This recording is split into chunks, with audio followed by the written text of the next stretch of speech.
अच्छा, अब मैंने दरोमत की बात करी, मगर एक शिकायत भी है। एक शिकायत भी है। यह भी नहीं है कि कांग्रेस पार्टी गुजरात में कमियां नहीं है, ये कहना पड़ेगा, कहना पड़ेगा।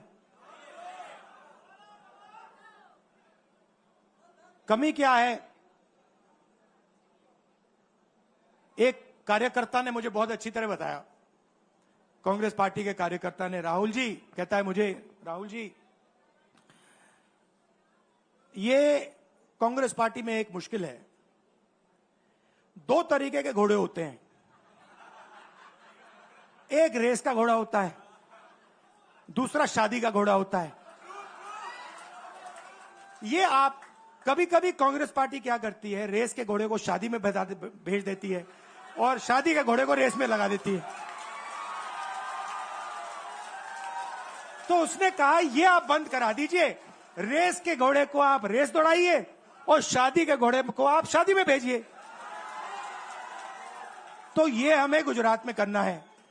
जो रेस का घोड़ा है, जो तैयार है, दौड़ने के लिए तैयार है, उसको रेस में लगाना चाहिए। और जो हमारे शादी के घोड़े हैं, जो हैं, वो हैं, उनको हमें शादी में, बारात में नचा देना चाहिए। तो अब मेरा कहना है कि यह काम सीरियसली करना है। हम पिछले चुनाव में,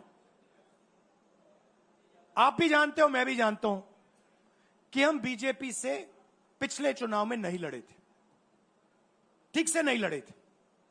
उससे पहले चुनाव में 2017 में हम 3 महीने कह लो, 4 महीने कह लो, 4 महीने 3 महीने हम लड़े और नतीजा आपने देखा।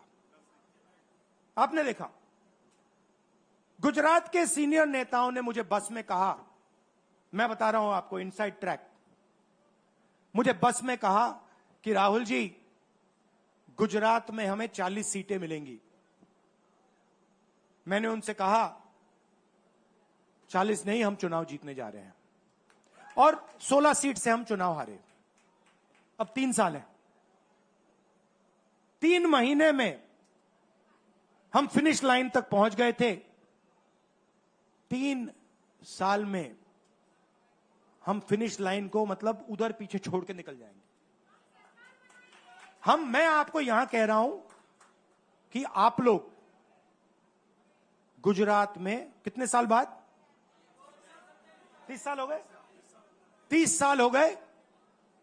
मैं आपको बता रहा हूं, मानो ना मानो, आप में से 50% अभी मान रहे हैं और 50% कह रहे नहीं भैया नहीं होगा। जो 50% मान रहे हैं, मैं आपसे बात कर रहा हूं, जो 50% मान रहे हैं, मैं आपसे बात कर रहा हूं। आप लड़ जाओ और ये बाकी 50% बैठे हैं, उनकी माइंड बदल दो, नैया पार हो जाएगी, सरकार बन जाएगी।